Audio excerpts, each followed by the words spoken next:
তালা দেবো চাই না, সে আলাদা ব্যাপার। চাই না তখন হয়ে যাবে, চাই না তখন হবে না। আমি বাজে কথা বলিনি, আমি কোনো বাজে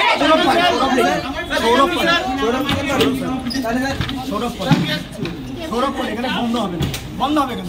আমি এখন দায়িত্বে রয়েছি, আমার এখন অ্যাপ্রুভাল রয়েছে।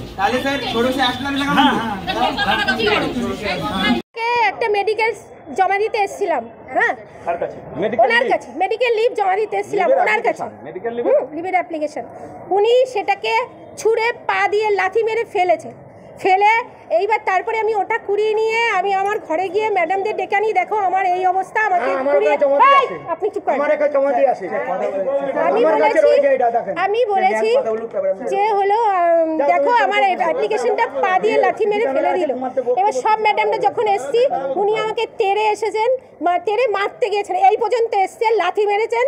আর প্লাস আমাকে হ্যাঁ এইচএম না উনি টিআইসি, হ্যাঁ মারতে গিয়েছে, লাথি মেরেছে, এরা সাক্ষী আছে, হ্যাঁ সমানে লাথি মারছে।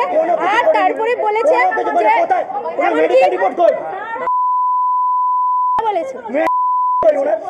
হ্যাঁ স্কুলের মধ্যে আমাকে তিনবার বলেছে। তারপরে আমি বলেছি এখানে হয়েছে ঘটনাটা, তখন আমি বলেছি বারান্দায়, তখন আমি বলেছি একটা চরমরে, যখন আপনি অভিযোগ করেছেন? হ্যাঁ আমি থানায় এফআইআর করেছি, ওনার নামে বনগাঁ থানায় এফআইআর করেছি।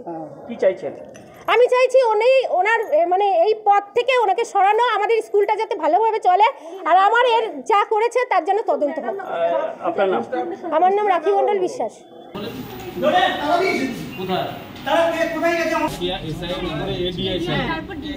স্কুল চলাকালীন একজন শিক্ষিকাকে লাথি মেরেছেন, চড় মারতে গেছেন এবং অশ্লীল ভাষায় তাকে না ওসব কিছুই করিনি। তার নামে থানায় অভিযোগ হতে পারে। আমি উনি আমাকে যে অ্যাপ্লিকেশনটা দিয়েছে, এই অ্যাপ্লিকেশনটা উনি আমাকে দিয়েছেন, এইটা উনি আগে সিসিএল নিয়েছে। এই দেখুন এখান থেকে দেখুন, আমি বলেছি যে সিসিএল, হ্যাঁ আমি সেটাই বলেছি। আপনি হয়তো পান, কিন্তু স্কুলের স্বার্থ আছে, স্কুলের স্বার্থ, যে স্বার্থটাকে চরিতার্থ করতে হবে, সেই স্কুলটাকে এগিয়ে নিয়ে যেতে হবে। তার জন্য দেখেন তালা দিয়ে যাচ্ছে, দেখুন তার জন্য আমি আপনাকে দ্বিতীয়বারের জন্য এই মেডিকেল ইস্যু করতে পারবো না। না মিথ্যে কথা। আপনি সিসি ক্যামেরা রয়েছে, এখানে সিসি ক্যামেরা রয়েছে স্যার, আমি আপনাকে ধর্ম তো বলছি, সিসি ক্যামেরা রয়েছে। আমি মারধর করতে যাবো কেন? হ্যাঁ আমি মারধর করতে যাবো কেন? আমাকে মেরেছে, আমাকে মেরেছে এখানে আমার নাম পঙ্কজ কুমার ব্যাপারী।